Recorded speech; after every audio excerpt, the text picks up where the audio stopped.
paalam sa inyo, kamusta kayo? And welcome again sa aming YouTube channel. For today's video ay samahan nyo kami sa journey ng bahay namin kung paano ba namin unti-unting napaayos yung aming munting tahanan. At syempre, i-share ko na din sa inyo ang pagtutulungan namin ng aking asawa kasi nga ang irog ko ay nasa Pilipinas tapos ako naman ay isang OFW, kaya ayan, ang irog ko ang bahala sa Pilipinas, tapos siya naman yung mga nagbibideo, siya ang namamahala sa lahat.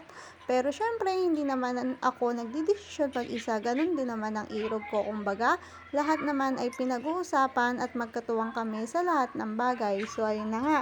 For today's video nga, ay nakikita nyo yung bahay namin. Ipapakita namin yung before and after. Iyan yung bahay namin nung hindi pa siya naayos. So, ayun na nga, 10 years na kaming nakatira ng irog ko sa aming munting tahanan at hindi siya kabilisan yung pagpapaayos namin, pero ang maishishare ko lang sa inyo ay di baling mabagal. Ang mahalaga ay may progreso at sigurado. Alam naman nating lahat na sa pagpapagawa ng bahay sa mga panahon na to ay medyo masakit sa bulsa kung wala ka naman talagang stable na kita. Kaya ayon, hindi naman namin kaya na biglaan, kaya unti-unti lang yung mga pagpapagawa namin ng aming bahay. Ang mahalaga ay nakikita namin na may progreso yung buhay namin. Hindi naman kami nagmamadali, wala naman kaming hinahabol, kaya pagka maluwag, sige, kapag hindi, edi stop muna. Taon din yung binilang ng bahay namin bago namin napaayos ng ganyan.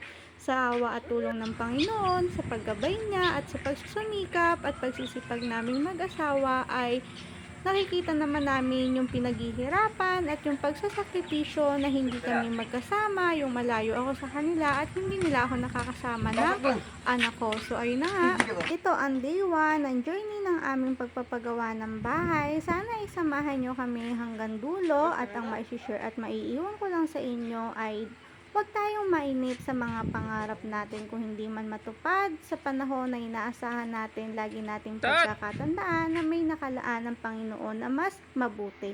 Na mas maganda sa hinahangad natin. Ibig sabihin, laging mas maganda ang plano niya o yung kalooban niya para sa atin. Last 2021 ay nakapagpaayos kami ng bahay, nakapagpapalit kami ng bubong, tapos ito yung kusina namin, nagawa lang ng irog ko at ng mga kapatid ko, kaya lang nung binagyo ay medyo bumigay siya, kaya pinagawa na rin namin kaagad. Ayan siya, tapos ito yung talagang original na kusina namin, tapos ito na siya nung naayos. Tapos ito yung sala namin, yung anak ko yung model, tapos ayan yung pinaka-terrace namin nung hindi pa rin siya naayos. So, wala na ako dyan sa Pilipinas, kaya hindi nyo na makita dun sa mga picture na yan. So, talagang mabagal lang yung pag-usad nung pagpapagawa ng journey ng bahay namin. Ito yung picture last 2019, nandiyan pa ako nun. So, hanggang dito na lang muna. Sana isubaybay nyo pa ang aking mga susunod na video, ang aming house journey. Maraming salamat. Later on. Thank you for watching. Bye!